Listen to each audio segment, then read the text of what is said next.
All right, so we're doing a Scarathon 2020 kind of a wrap-up show. Oh Uh, gosh, okay. yes, for I for forgot five. about that part.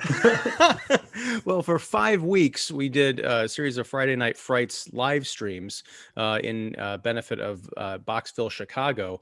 And now that October has come and gone, and we're in the throes of an even more frightening November for various reasons, Sure. we are going to do a wrap up and see exactly how the Scarathon did. But before that, because I want to save that for the big finale for people to stick around and see what the big numbers are.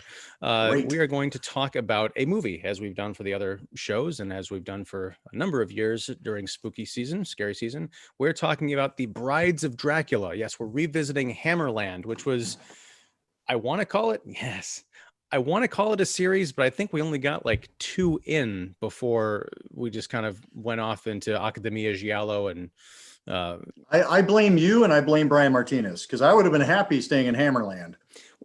maybe we can stick around for a while because we talked about the horrors of Dracula and I think the scars of Dracula, if I'm right, That sounds right. from 1958 and 1970 respectively. Now we're going right to the middle with 1960s, the Brides of Dracula. Yes, this is in fact the Scream Factory Blu-ray, which is coming out as of this recording, I think tomorrow, November 10th, 2020. And I got a hold of it, and this is the first time I'm seeing it. I haven't looked at any of the special features, just watched the movie for this conversation. So I'm very excited to talk to you about this because I have a lot of questions. Mm. But the audience might have some questions too if they hadn't watched the other Scarathon shows we did. Like, hey, who are you, fine guest? This is Aaron Christensen of Horror 101. Horror 101 with Dr. AC. Sorry, I tripped over your That's intro okay. there. It worked. It worked. Um, So welcome. but thank you. And I'm super excited that this is like your first time seeing it, and also that you are watching it. I mean, Scars of Dracula is kind of its own standalone.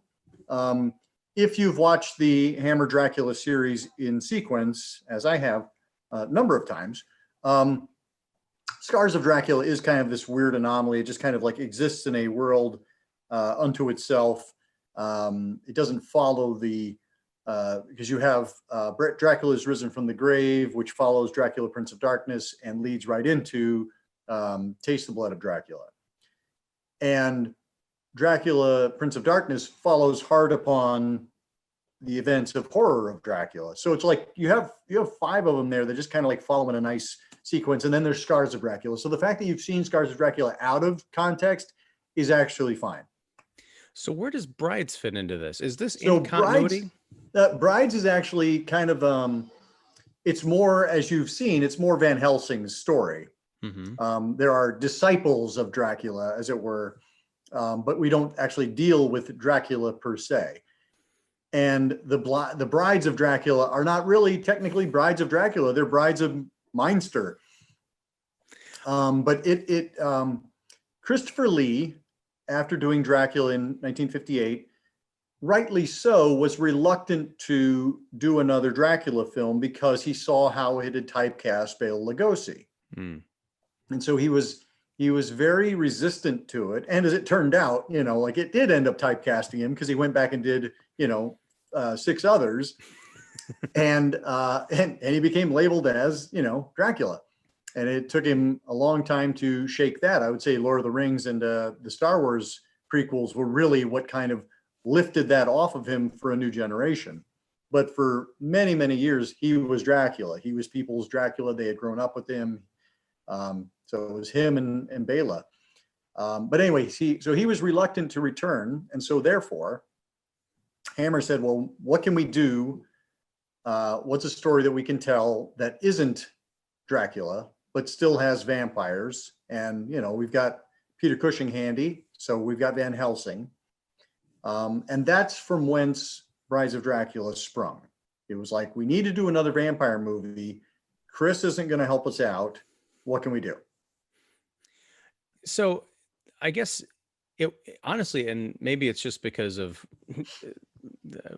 I was so focused on other things while watching this movie, just in terms of what I was thinking about. I was thinking about the film in context and the story and everything. It didn't occur to me until the Mhm. very end that the title, yeah, it doesn't really make sense because it's not like this, we're going to learn that the Baron Meister, his, one of his old names was Dracula or something like that. This is a complete side mission for Yep. Van Helsing, which is one of the many things I loved about this movie. It came out in 1960, which was the same year that another film got released, another very similar movie, which is Alfred Hitchcock's Psycho. The parallels to that just started hitting me like left and right watching this film, because I guess we should set it up. There's a young school teacher um, named Marianne. What was her name? I've got it here somewhere. Oh, Marianne Danielle. It was one of those two first name, Two last name first thing. names. Yeah. Yes. Played by the lovely Yvonne Mollard. She is traveling from Paris to, I guess, some place in Transylvania or thereabouts to teach at a school for young women. And she gets her horse-drawn carriage gets stopped in a town. She goes into a tavern and the driver takes off, leaving her stranded. There is the Baroness Meinster, who steps in very much like a Darth Vader kind of thing. Like she steps in, everyone starts freaking out. They're all intimidated. She offers Marianne a place to stay at her castle because there's no room at any of the inns in town. She goes to this castle, realizes that the Baroness is not alone. She has a son who is, for some reason, chained up in the castle. I'm not giving anything away here because I think it's literally the plot description on the Blu-ray and on IMDb. She releases this dashing young man, the Baron Mainster, and turns out he's a vampire, and he goes on a rampage and starts killing young lasses in the valley, thus creating the Brides of Dracula-ish. But the Psycho comparisons came out when I realized that it was, the kind of mythology of the Meinster family in the area was, everyone knew that there was this old lady who lived up in this big spooky house slash castle, and she had a son who everyone thought was dead, but it turns out that the son was somehow alive and was being kept up in this estate. And anytime like a woman or a girl would go up to visit the castle, I think I'd heard that they had a reputation for disappearing because it's almost like a gender and age reversed version of Psycho, where the mother was feeding young women to the son, the maniacal son. So there's all these great little parallels throughout the film that are just, no one could have known this when it was being done. I just feel like it's kind of like the universe or the simulation winking at us. I love that you picked up on that because I honestly have never interpreted that. What I usually, I mean, I always go, gosh, what a great year, 1960 was, because we had this, we had Psycho, we had Brides of Dracula. I'm sorry, we had Peeping Tom. I think Horror Hotel came out that year. So I always think about how great 1960 was, but I honestly hadn't thought about the parallels, and I love them. Yeah, it's that's just one little bonus thing, because this film, even watching it on a Blu-ray, I didn't watch it on my laptop, I watched it on a nice, decent sized television. Good. I immediately thought I would love to see this in a movie palace. Like, one thing I'm learning about the Hammer films from the very few that I've seen and discussed with you is that they were made to be seen on a big screen. Everything is thought up, the detail, the attention to detail, from the wardrobe to the settings. Even the cheesy vampire bats aren't as bad as they could be. And so you can forgive them because they're surrounded by so much grandeur that it really feels like an experience. Unlike, pre-COVID, when you go see a blockbuster, a lot of them felt disposable. Yeah, we're spending a lot of money on these things, but they're not meant to stay with you after they're done. And Brides of Dracula, I think, is really going to stick with me. Psycho comparisons aside, there's all this really great weird stuff going on with the vampire lore and the way that this particular vampire interacts with his victims that I'm sure we'll get into. But when did you first see this? Is this one that you watched in order, or did you kind of just find it as a stray? When I watched all of these in order, I made a point of doing that because I came, as we were discussing off camera, I came to these later in life, and I think maybe I'd seen Dracula Has Risen from the Grave randomly, and I'd seen Horror of Dracula. But when I sat down, I had access to them, and I made a point of watching them in order. So I watched this probably, I don't know, like 20, 25 years ago. And I think the biggest complaint people have is that it doesn't have Christopher Lee in it, that it doesn't have Dracula in it. But what it does have is Peter Cushing in like kick-ass Van Helsing mode. Like we've gotten, I mean, he's great in Horror of Dracula, but I think he's even better here, to be honest. I think he is more of a man of action. He is driving the story. He has that, you know, we learn how to counteract a vampire bite from this guy, you know, so it's like he's really kicking it in this one. I love this movie for that reason. I also think you're right. It is such a gorgeous film to look at. Jack Asher's cinematography is just fantastic.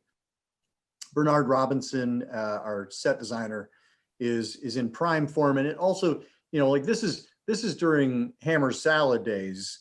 You know, they just made a pile of money from Curse of Frankenstein and Horror of Dracula. So they were doing well, and Bernard Robinson was not, while he was still, you know, keeping the budget tight, he wasn't being forced to repurpose every single set the way he would be later.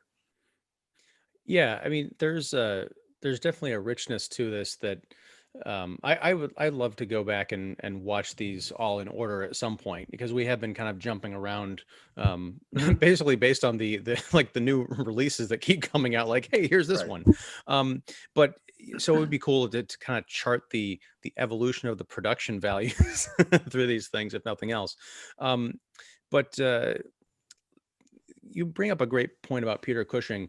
And the reason I asked if this was in continuity is because I had remembered Horrors of Dracula, but there's something about his character here uh, that feels so new, as if he's just kind of a country doctor who's passing through and he discovers vampirism, but it turns out he knows a lot more about how to kill vampires than we first kind of suspect. Even though we know he's Van Helsing, I kind of thought maybe this is just a generic kind of Dracula adventure with, hey, look, it's Peter Cushing again as Van Helsing, but it's an Elseworld story.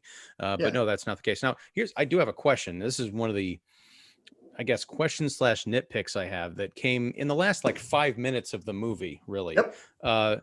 So in an awesome scene, which I don't think I'd ever seen before or since in terms of the timeline of, you know, this film, he gets bitten by Count Dracula. Van Helsing straight up, or yeah, there's a struggle in a barn, and I'm sorry, not Dracula, but Baron Meinster, who's might as well call him Dracula, gets the better of Van Helsing, bites him, and he's in the process of being turned. I mean, we don't really see it, but we know that poison is working on his blood. Baron Meinster leaves the barn for some reason, leaves the two brides hanging out and just like kind of tittering in the corner again for some reason. But Van Helsing gets up and he finds this hot lance essentially, and you know, welds cauterizes the wounds in his neck. Now, I thought that vampirism was like a venom that gets into your bloodstream and kind of begins to turn you. It's cool that he was able to burn the scars off, I guess, or whatever, but wouldn't there be some of that already? You know, it took him a while to get that iron hot and do the whole thing. So am I missing something there, or is this just meant You to are be like, not missing anything. One of my favorite things that John Landis said, John Landis, director of American Werewolf in London and Innocent Blood, because he was doing his vampire movie, Innocent Blood. And his son, Max, who would later write, you know, World War Z. No, I'm sorry, that's Max Brooks, different guy. right? Anyway, But Max sorry. Landis did write a bunch of like kind of He weird did. genre So stuff. Yeah. Mhm. anyway, so Max would say, you can't do that. That's not what happens with vampires. And John Landis goes, vampires aren't real. And I just thought, I'm like, yeah, you're right. Vampires aren't real. So in this case, apparently it does work. And that's kind of, and I mean, I like that that's your nitpick. My nitpick is he brands it and the brand mark heals instantly. I'm like, no, you'd still have a pretty nasty scar on your neck from having put a hot iron on your neck. So that's where my nitpick brain went. I didn't even think about the fact that he just cauterized all the poison into his body. Well, because the way I would possibly challenge your nitpick, if we're just going all fanciful here, is that maybe somehow because it's established that one of the rules is one of the ways you can kill a vampire is stake through the heart or burning them. They don't mention Right? the chopping off the head. I feel like that maybe that came later in the lore or something, but so perhaps it was the act of burning that cauterized the wound and also relieved the curse of the vampire. That's why it disappears, because it doesn't just he's got this nasty scar, but then like in the next scene we see it Right. magically disappear. It's not like, oh, it healed, it just went away, like he's fine. It was just Peter going, I don't want to wear this the entire rest of the movie. Is that okay? They're like, yeah, no, it heals. It's good. I'm fine with that explanation too. It makes about as much sense as anything else. But the other thing is, like, the two brides, as I mentioned, they're in the barn. Why don't they? I mean, it's not that Why don't they do anything? Right, because it's not that he gets up and very quickly like goes to cauterize this thing. It's like we cut away to Baron Meanster like going to visit Marianne, and they have a whole conversation, and we cut back to the barn, and Van Helsing's just like sitting there like stirring stuff, making up his hot branding iron thing. And it wasn't until they do a cutaway after he's already healed to the two brides, I'm like, wait, they were there the whole time? There. Yeah, and they're just hanging out like laughing nervously. Like, well, I guess my response to that nitpick is that I don't think anybody thinks there's a way out of this. So they're really just watching him squirm. And, because he's done more research than they have, he knows that if I cauterize this wound, I'm going to be okay. They don't know that. So they just think he's, running around in a panic. And so that's how I respond to that. I'm like, it's, like they don't know what he's doing. They think he's doomed. They think no matter what he tries, it's not going to work and he's going to be turned. That, I buy that. I believe that is probably what they were thinking, and your explanation makes sense. I just think that it feels like a missed opportunity, especially because the brides of this vampire, they are created and they do exist in this film, but once it gets to the climax, I mean, they are the title of the movie. You just expect them to do more, or to gang up on people or something. I don't think he actually ever deals with them. Like, they never get staked. Oh, I think the reason for that is I believe they die in the fire when the barn burns down. Sure. But again, we don't see it. Like, we don't see them going, oh no. Right. Yeah. I mean, unless it's like the sequel will be the second marriage of the brides of Dracula. But I think you're right. I mean, I agree that the brides are relatively useless. They are plot points as opposed to what the movie's about. Yeah, and the fact that the idea that they burn in the barn is also troubling, because all right, I buy your explanation of they're just kind of sitting there like watching the ant under the magnifying glass, like the sun is going to burn you, ironically. Yep. So there's no threat. But once Van Helsing chases Meanster, like burns him with holy water, right, corners him with the fire, forces him out of the barn, at that point you kind of snap into action and either start attacking Van Helsing, because they were, if I get the geography right, I think they were on the same side of the barn as Van Helsing. I always thought they were kind of behind him or kind of off to the side, and he created this firewall between Marianne and him and Dracula. So they could have easily ganged up on him or fled through another entrance. Like, I don't know what's going on with the end of this movie. I want to offer a quick correction in that Meinster is the one who starts the fire. Meinster kicks he kicks over the thing, and so he's the one who's creating the fire. But yes, it does seem like he and Marianne are over here, and then you've got the brides over here and Dracula over here. So they should be on the safe side of the fire. They should be, I mean, Meinster gets out, they should be able to get out as well. Right. So because they go up, and that's how he gets on the windmill. Yeah, which again, I don't know why. Maybe it's because they already did this in a movie. Maybe I haven't seen other movies that have even attempted this, but it's such a cool original way for killing a vampire. Taking a windmill, which is a windmill in the shape of an X, jumping onto it so that you can turn it so that it makes the configuration of the cross that catches the vampire in its shadow. Like that's two layers of awesome, just like compounded into one. I mean, I would have been Well, fine with either one of them. well, here, let me add a little more coolness to the fire. Um, so that was actually Peter Cushing's idea because originally the script called for him to conjure a swarm of bats that would come and tear Dracula or Meinster apart. And Why would they do that? well, right. And that Cushing was like, that just doesn't seem like something I would like to do. Like, I think that there's a more cinematic way to handle this as opposed to me opening my book one more time and coming out with one more thing.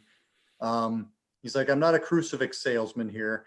You know, I want to do something. And so that was his idea, was to turn the windmill into the shape of a cross and that he would be frozen in the shadow of the cross and die. Interesting fun fact is that they ended up using the bat attack later when they did Kiss of the Vampire, which was 1962 or 63. And they actually, that is the climax of that film, is that a vampire hunter conjures a swarm of vampire bats that come in and tear the vampires to pieces. Now, did they So have if you were afraid that you'd missed out on it, just wait a couple of years and you'll get to see it. Is it any good, that movie? I like Kiss of the Vampire a lot. Yeah. Okay. Now, here's a question. Is there any point in that movie? Because I don't, as soon as I said it about like, why would bats tear apart a vampire? Because vampires are kind of bats. I immediately thought, well, would it be interesting is if there was some part of the lore or a theory about, yes, vampires turn into bats, but they are not natural bats. So they would Right. have a natural enemy in actual like undead Yeah. bats, like bats hate vampire bats kind of a thing. They do. That Yeah. vampire bats hate vampire bat, or they hate vampires because they're always pretending to be bats. And it's like, we're the bats. Take that. Yes. Is that part of the equation there, or No, it is not. okay? So anybody out there who's writing a new vampire film, use that. You have my Work permission. in the whole bat versus vampire natural enemies angle. Unnatural enemies. There you go. Unnatural enemies. I like it. Yeah. Okay. So now we have to write the screenplay. So yes, shifting gears, Yvonne Monlar, our Marianne, is absolutely one of my favorite Hammer glamour females. I love her accent. I like her long hair. She's one of my faves. And it's funny because Yvonne Romaine, who's in Curse of the Werewolf, so it's like the two Yvonnes are right in the top tier. And Yvonne Monlar did not do a whole lot more within the genre. She did a couple more features, but she's not someone who went on to have a great career, which is, you know, too bad. But and as I watch her this, I'm like, she's a little limited, but I just find her so like kind of beautiful and vulnerable and innocent, all the things you were looking for in a Hammer heroine. Yeah, I mean, I could see Marianne as being a a limited character, but it's also, and you know, this is kind of the cliche of the vampire. They've got this trance, this ability to captivate women and kind of turn them docile so that they'll be easy prey. I guess that would work on. Was that supposed to work on guys too, or is that like a later thing? I think vampires have always been equal opportunity, Mm-hmm. but you know, I think as posed, certainly in this time frame, it was a very hetero. Like they were looking to seduce women if they were men and vice versa. Yeah, and I like there's a certain naivete, but it's also just kind of wanting to see the good in people. When she encounters the Baron for the first time, who the Baron is played by David Peel, Mm-hmm. who I think makes a fantastic Baron kind of a lousy vampire. And I don't know if it's because of the makeup. Like there's just something when he bares his teeth, it just like, there's Mhm. just something really not menacing about him. But when he's just, especially that first scene where she encounters him, she thinks that he's trying to jump off of the top of the castle to kill himself. So she goes into this chamber that she's not supposed to be in. And he convinces her that, yeah, my mom's crazy and she locked me up down here. Can you go find the key and set me free? And she does. That's a really charming kind of performance. And all the scenes of seduction, I really like him. And I can understand how, trance or not, she could kind of see this guy as like, kind of a vulnerable, misunderstood guy who also happens to be a baron. So, that's kind of sweet too. Yeah, agree. And I think, yes, he's not a great vampire. I like him. He received, I think an unfair amount of criticism again because he wasn't Christopher Lee. But I think he's a different kind of vampire. And I like his performance more and more every time I watch it. As you said, yeah, like I really like his barren quality, like when he visits her at the school and, ends up, pitching woo and proposing marriage. It's like, look at this guy. This guy like does not waste any time. I just met this chick and here we go. We're getting married. I like that there's the kind of the 7 minutes in heaven moment where the headmaster and headmistress of the school, or the headmistress, lets the baron in to see the teacher, and then she's like, I'll give you 10 minutes alone and then come out for dinner. And like, really, what does she think is going to happen in there? Well, it's And does she it's such condone it? it's exactly it's a very, yeah, it's a charming moment. And she's just so, she's very much in love with the idea of love. And then when the headmaster, I guess, comes in, barges in just as the baron is about to bite the neck. It's that great like catching the teenagers making out thing, and the baron says, I'm your tenant or something like that, letting this guy know that he owns all the land. And then the guy has the best line ever. He says, I'm no tenant of yours, you young jackass. I'm like, he's the hero of the movie. Forget Van Helsing. This guy is it. um Yeah, and what did you, I mean, you liked Peter Cushing in this. loved him. Yeah. And another person I think that deserves mention is, well, I really like everybody in this cast, but so we'll just go right down the line. Martita Hunt, who plays the Baroness, Hmm. the mother of Baron Meinster.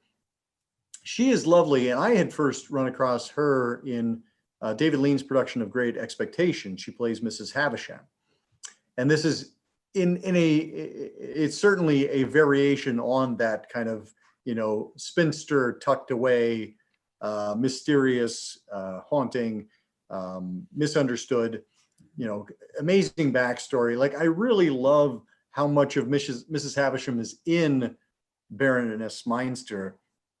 And I love how kind of like how vulnerable she is, because she starts off so icy and removed, and Martita Hunt like just kind of humanizes her with every following scene.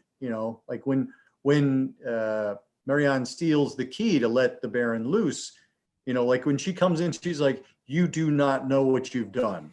And you go, oh dear, oh dear.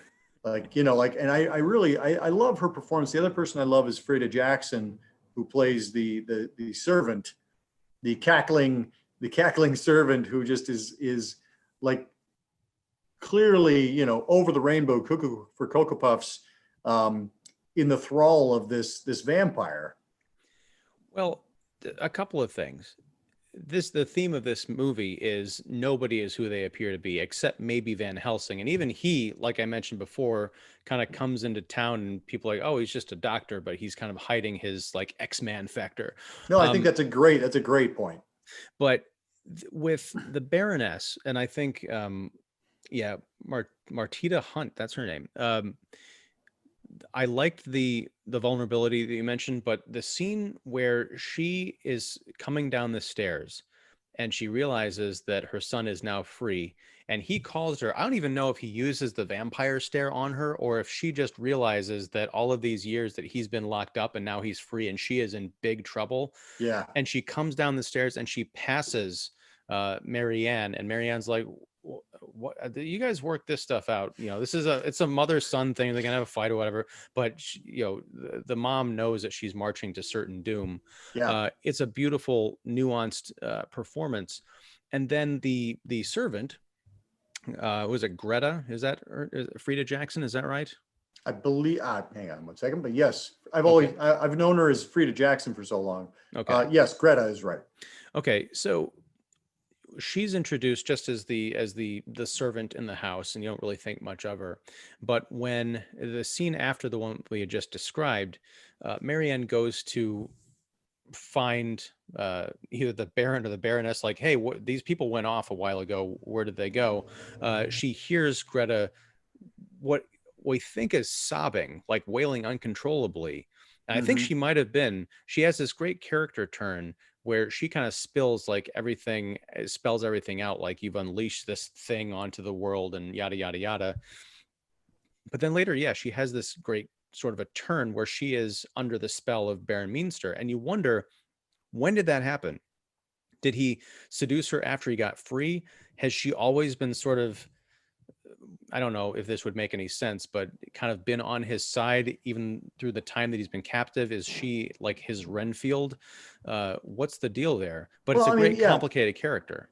agreed. Because I mean, at any moment, at any time, she could have gotten the key and let him loose if that was the case. Um, I think you're right. I think that she does come under his spell. And boy, does she, because out of there's a handful of wonderful scenes in this film that, again, I haven't seen in other vampire movies, and I probably just need to watch more of them, but maybe this just hasn't been replicated. The scene where there's a villager, I think it's the first victim that Meanster takes after he is set free, a village girl. Uh, she is put out in a dirt mound kind of in the town square under Van Helsing's orders, I think. And he comes out late at night and sees Greta lying on top of this mound of dirt, coaxing the newborn vampire out of the ground. Yep. Like, kind of like baby talk, cooing her, like, come on, you can do it. Yeah, just break through, just push. It's just a little bit of wood or what, dirt or whatever. And it's a weird, beautiful scene, because I did not know exactly what I was looking at. First of all, because Greta looks really different from the last time we saw her. She goes from these kind of matronly, like grand, house outfits to just being and looked like a black cloth or something with natty hair. It's eerie and just plain cool. Now here's my nitpick about that. Uh-oh. Again, I love this. I love this movie. I love this movie, but I've seen it enough times that like certain things jump out at me, like the fact that the lid of the coffin appears to be level with the ground, so that like when like the lid opens and the village girl sits up, she's like sitting right on top of the ground. That they didn't bother digging down, like more than like the height of the coffin. Basically, they were very busy that day. Well, either that, or maybe this incident is what led to people being buried 6 feet underground. They're Like, this is the origin story. We can't just cover them with an inch of dirt, guys. We gotta dig down a little bit. There you go. It's not a nitpick, it's an origin story. Yeah, there you go. No, but I don't know. There's just so much to. We've talked about a lot about this movie, and I think if people haven't seen it, we have kind of spoiled a lot of things, but it's still very much worth watching. Where would you place this in in your ranking if you had to, choose a favorite? But I'm not asking you to say, oh, this is number 7, but do you put it high up there, or are there other films that are even better? Yeah, I would say that it's right up there with Horror of Dracula is kind of like the top of the mountain, never to be topped. But I would say that Brides of Dracula is easily like, second tier, like it's the next level down. It's on a par with things like Dracula, Prince of Darkness. Yeah, I would say that it and Dracula, Prince of Darkness are like the next two that are, and then I have a fondness for Dracula Has Risen from the Grave. which is the third Christopher Lee. And I also really like Taste the Blood of Dracula because it's a different spin on the Dracula legend. It just doesn't give Dracula much to do in his own movie. So that's the problem I have with that. I did want to ask you really quick, because it kind of jumped out at me because I'd just been watching some Ealing comedies, and Miles Malleson, who plays the doctor, the kind of fuss budget doctor, I was curious how he sat with you. He didn't really. I was writing down notes while I was watching this, as I usually do, Mm-hmm. and all of a sudden, there's this weird scene in the what was the name of this tavern? The Running Boar Tavern, which is a great name. But there, we cut back to this tavern, and all of a sudden, there's this fat drunk guy like mixing alcohol and all sorts of potions into a giant vat, and then covering, like leaning into it with a blanket, like a towel over his head. I'm like, what did I miss? Who is this guy? Where did he come from? And what the hell is he doing? I still don't know quite where the answer is. And fortunately, he's sort of a comic foil for Van Helsing, which is fine. But that scene feels really out of place in an otherwise very serious movie. And that struck me last night even more than it had in the past. And it's because Miles Malleson was a huge, like he'd been in several of the Ealing comedies. He was in Kind Hearts and Coronets and The Man in the White Suit. So I mean, like he was known as a comic character actor of some note. So I think when they had Miles Malleson for the role, they're like, well, we got to give him something to do. Otherwise, we're not going to get him. So I feel like that's why we have that kind of Lotzi in the tavern, is where he's trying out all the remedies on himself. It's so that we can present him as a fully formed comic character, because then the rest of the movie, he doesn't really do anything. He just kind of follows along with Van Helsing and tries to get Van Helsing's specialist fee onto his own bill, which I thought was hilarious. But yeah, I think because I'd been watching those movies recently, the presence of Miles Malleson was especially prominent to me. But yes, I do feel like it does kind of feel like a scene from another movie. Specifically like Fear and Loathing in Las Vegas. I mean, which, I wouldn't mind seeing a Hunter Thompson character take on vampires, sure. But it didn't tank the movie for me because, again, it's not like he shows up and then all of a sudden Van Helsing has a wacky sidekick through the rest of the picture. He's an ancillary character. But one of the cool things that came out of it, and this is going back to production design, is when he sits down and he's talking to Van Helsing about vampires and stuff, he's mixing together more drugs and alcohol, and he's got these nifty like glass pill vials that are transparent. You can see the pills inside. They almost look like gold and blue, almost like gel caps or something. I'm thinking, is that how they had to make medicine look back then? Because they didn't have labels for things. They just had to make them all like cool, like, oh, don't take the green ones. Don't take the green. Exactly. You got to be able to tell them apart. Yeah. But it was just such a neat detail that I got distracted by that. I'm like, okay, at least I'm back into the world of the movie now and thinking about this entire life in this village, which is always a good thing. Good. I'm glad we took a little detour to talk about Miles, because I was like, wait, I've forgotten that he was in this. And I had forgotten, I watched this movie 2 hours ago and I had forgotten about his part until you brought it up, but I'm glad you did, because I don't hate it. It's just, it felt really weird. And I thought maybe I'm missing something. Well, and I mean, I think, it's not that this is an especially scary movie, No, but I think that that's what Terence Fisher, the director, might have been going for, is the idea of introducing a comic moment so that we can build back up to the horror. It's just kind of orchestrating the mood and giving the audience something to enjoy, because any audience that was watching this movie would be, especially a British audience, would be absolutely familiar with Miles from the comedies, because they were enormously successful. So I really think that was it. It was like, they were like, well, here's Miles Malleson to entertain you for 5 minutes. Because the rest And of the then movie's not and then entertaining enough. Yeah. and then we'll be back. Yeah, then we'll be back to the movie proper. It's like an intermission where we have a stand-up comic come out for like 5 minutes. Exactly. Yeah, exactly. Oh, um, this will be fun. yeah. But speaking of fun, I think you're right. This, I guess it's technically a horror movie because it's got vampires and stuff in it, but it's more of a cool film. It's not scary, but I don't think that it has to be. It's seductive. It's neat. It's got a lot of great ideas, and it really opens up what you can do with vampires and specifically killing them. One thing that I wanted to touch on, getting back to what we were talking about Peter Cushing and also the Baroness character, Mhm. she gets turned into a vampire, and they have a great scene where it's like this bereaved mother who's now like a half ghoul talking to the ultimate vampire killer.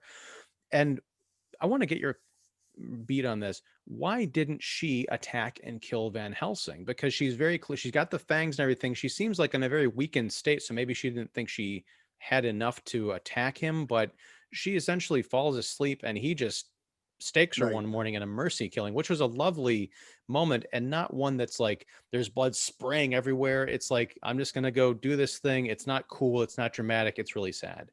Yeah, I mean, he actually introduces the idea. He's like, there is a way to escape this fate, because she's like, I'm cursed to be this way forever.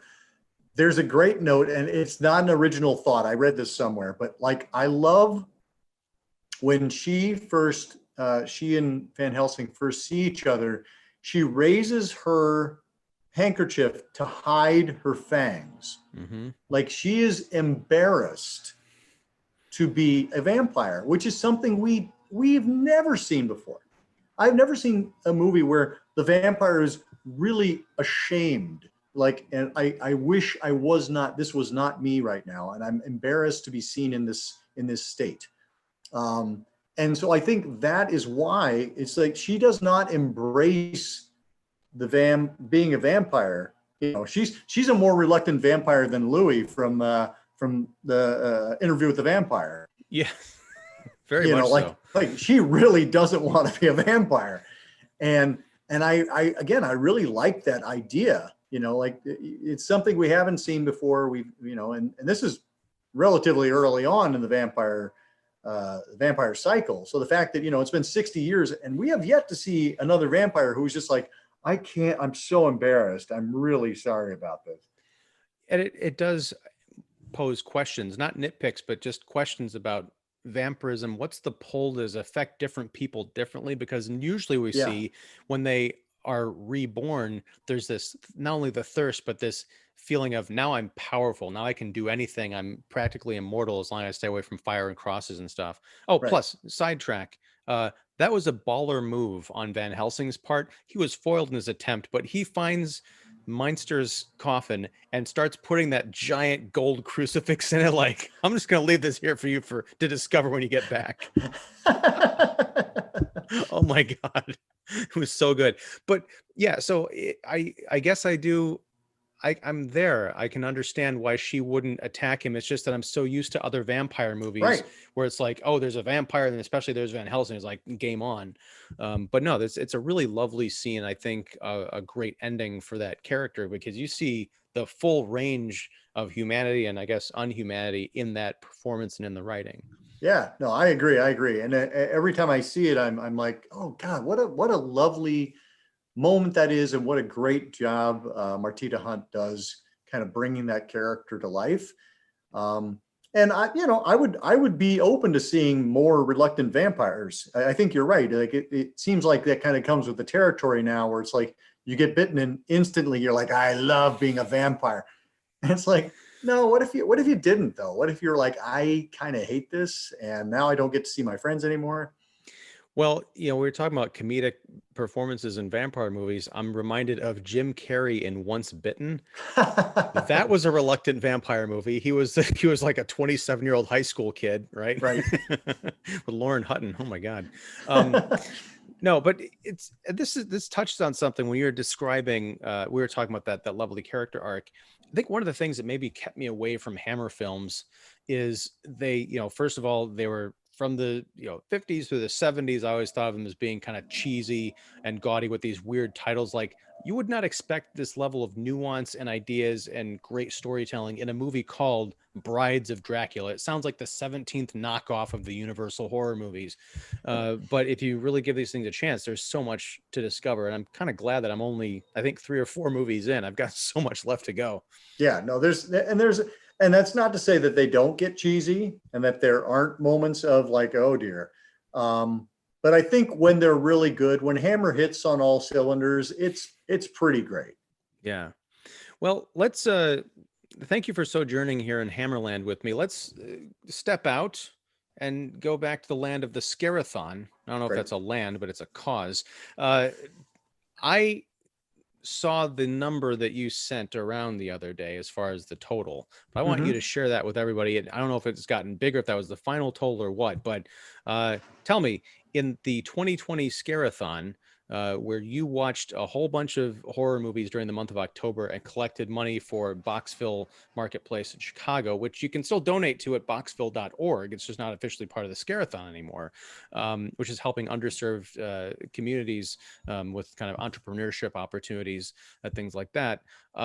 What is the grand total that you have raised for 2020? So the high water mark prior had been in 2015, and that was 2,900. This year we are $500 higher than that. We're just over $3,400, and donations are still coming in.